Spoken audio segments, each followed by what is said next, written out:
mais sério, zebuzão. Tá certo? Então a coisa mudou. Miura não, Miura é que ele era antes. Ele está querendo falar que é Miura. Miura é doutorado. Não é esse. Quer que eu regrida? Ele quer que eu regrida. Chegou perto. Você pensou. Professor, Sem regressão. Né? Que o Miura é o da briga. Tem que ser um touro mais tranquilo. Sabe como é que é? Não é lá aquele não é touro de São Firmino, né? São Firmino. Existe alguma técnica para potencializar ou atingir o estado vibracional através do fronto chakra? Olha, o estado vibracional você pode atingir do jeito que você quiser. O fronto chakra é uma das coisas que você tem que usar sempre. Não tem saída. Agora, o problema é a vontade que manda. A sua vontade está incidindo em cima de qual chakra mais? Pensa bem. Primeiramente, quero parabenizar a autora pelo verbete. Quais foram as ferramentas fundamentais e assertivas usadas por ela para superar as crises de crescimento? Siga em frente. Estaremos aguardando os próximos, pois vocês são o futuro da continuidade do nosso trabalho. O nome do rapaz é Robson. Tá certo? Pode falar alguma coisa para o Robson. Você perguntou a respeito das ferramentas que eu utilizei, né?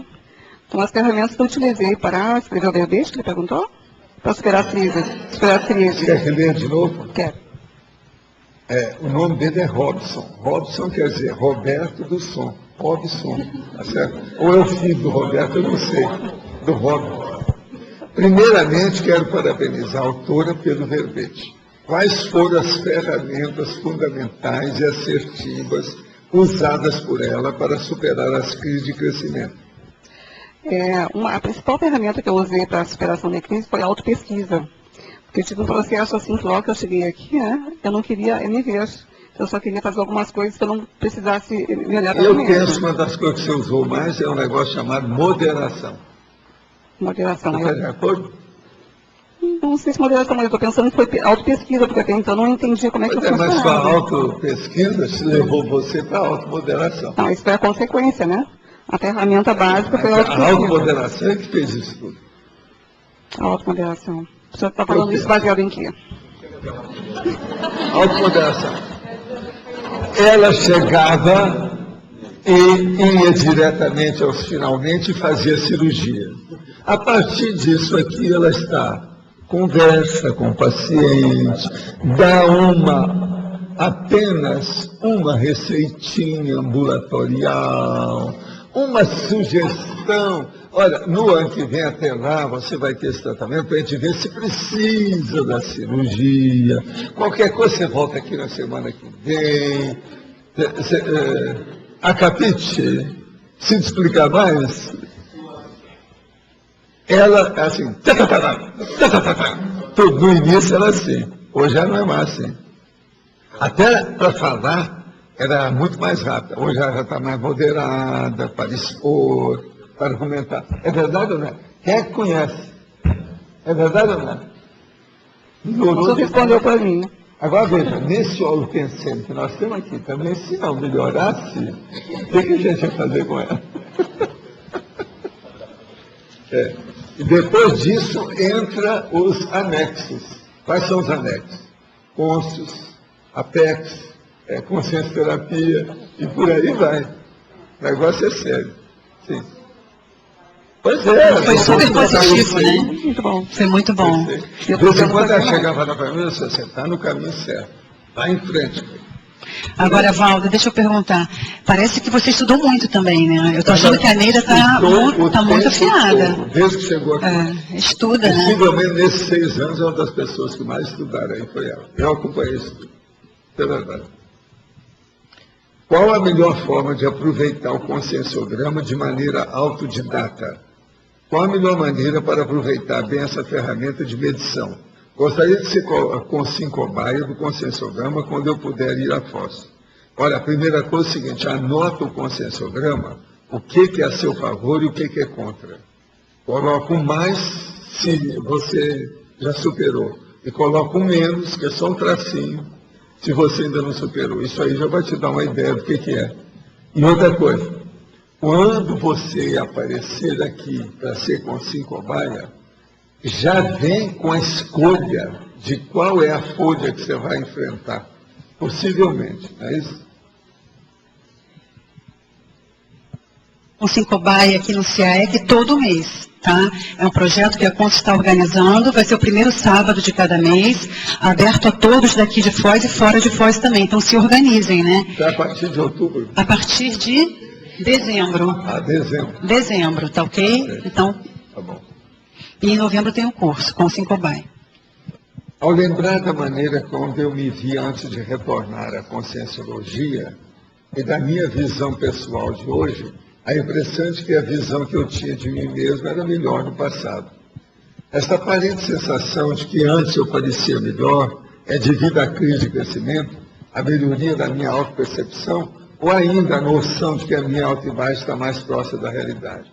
É tudo isso, as três coisas que você falou, de pleno acordo. Agora, a mais séria é a última, é a sua noção de que a imagem, a autoimagem, está mais próxima da realidade. Isso aí mostra. Todo mundo tem que dar um descontinho, né? Esse desconto é favorável. É uma correção, retificação.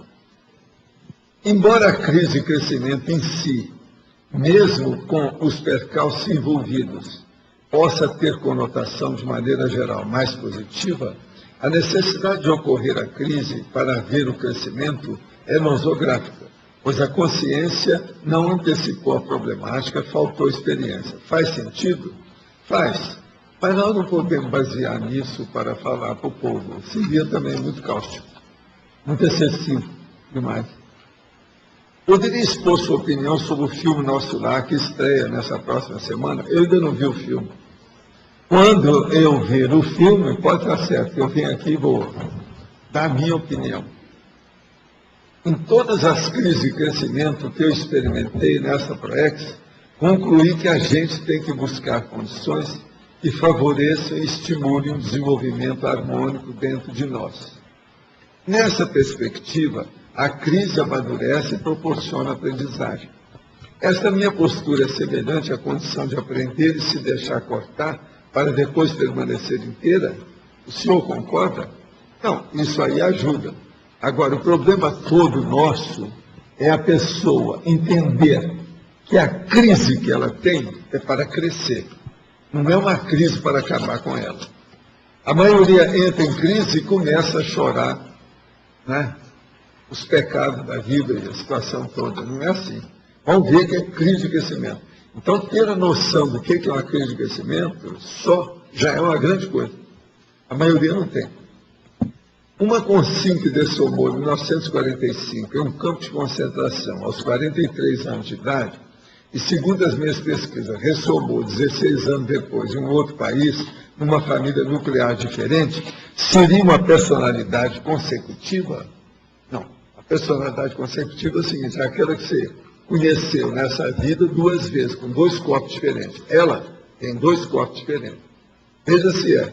Você conheceu a pessoa? Devido ao pouco tempo entre a dessoma e a ressoma, seria ideal uma família nuclear com características genéticas mais próximas da anterior? Não.